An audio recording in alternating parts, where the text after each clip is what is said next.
Well, there you are, my love bugs. How are you all? Doing good? Good. I am, if you've been watching me this week, coming to you from New York City. Right now, specifically Harlem. Yeah.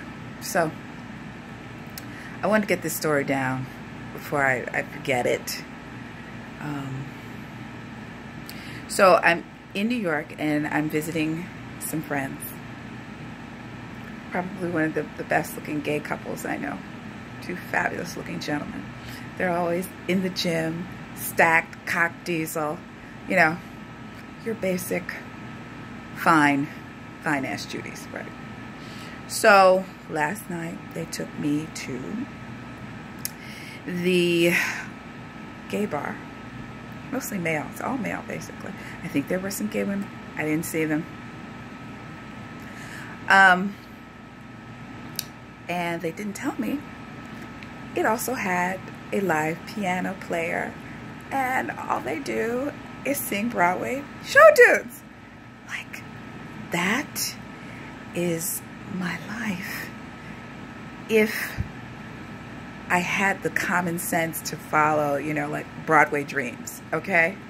I'd have been a Broadway baby. So I get in there, it's happy hour, start drinking, you know. I don't even know what I was drinking. I go around the corner on the other side of the bar. It's called Monster Bar if you ever want to go. And it's me and 100 gay men. Now, here's the quandary. A straight woman, but in a bar of 100 peens. Yeah, I'm going to tell the truth. It's a little confusing. And a good percentage of them are fine. Very confusing.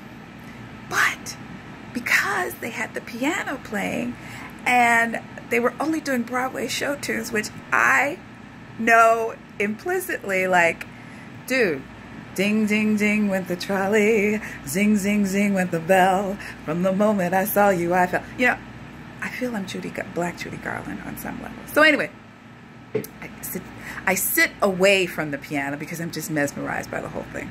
Yeah, everybody was a Broadway baby, a Broadway star in their own mind or in reality. Just, you know, taking their turns singing. And I was like, can this be real? This is a real place. So I inched closer to the piano. By the time I was on my third drink, I was literally sitting damn near the pianist, you know, tapping the bar like tap, tap, tap.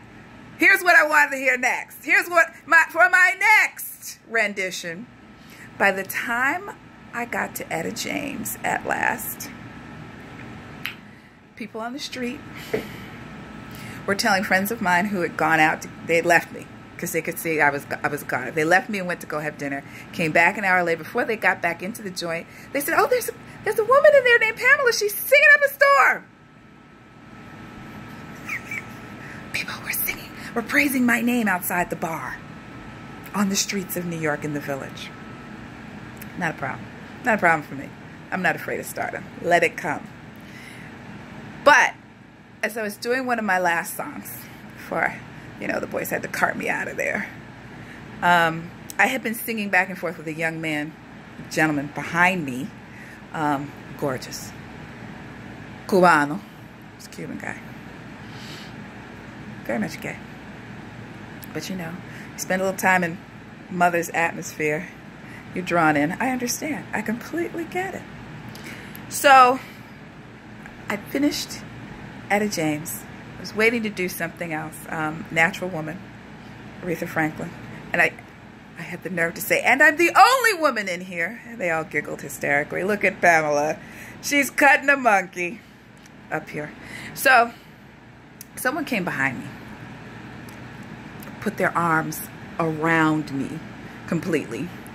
And I looked down, hairy arms. So I knew it was a man, but I thought it was my friend who I had come here with, you know, and they were just giving me one of those lovely squeezes, you know, like, girl, I love you, one of those things. And I was like, oh, you know, you tap the person's arm if they're around you. You know, I turn around. It's the fabulously beautiful Cuban guy. And he kisses me on the cheek. Now see, I'm 3 drinks in. I'm confused. This is a gay bar, right? So, yeah, it's all gay men. And then he goes and kisses me on the lips. Boo-boo. I'm so confused. There are 100 free peens in here and not one is for me. And one of the finest ones comes around, hugs me, kisses me on the cheek, and plants one on my lips. I need y'all to absorb it just like I tried to absorb it. I was like, why? Why are the fine ones on the wrong side of the table? Why are the fine ones hugging up on me and kissing me?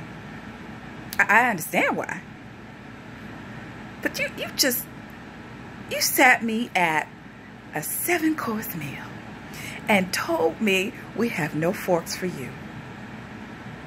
And then you sprinkled a little breadcrumb on me. How dare you? How dare you, New York City? It's in my life. Well, maybe it is my life. Tomorrow night, straight club. Now, here's what I need you straight boys to do. I need y'all to come to Club Cock Diesel. Bodies checked, ready, smelling like Tom Ford. I need the same experience I had at the gay club, only with straight boys. Alrighty? I don't ask for much. And if one of you comes and gives me that hug, and you're looking as fine as that Cuban man was, this trip will have not been in vain. Yeah. All right, New York City, let's get it. Give mother what she needs.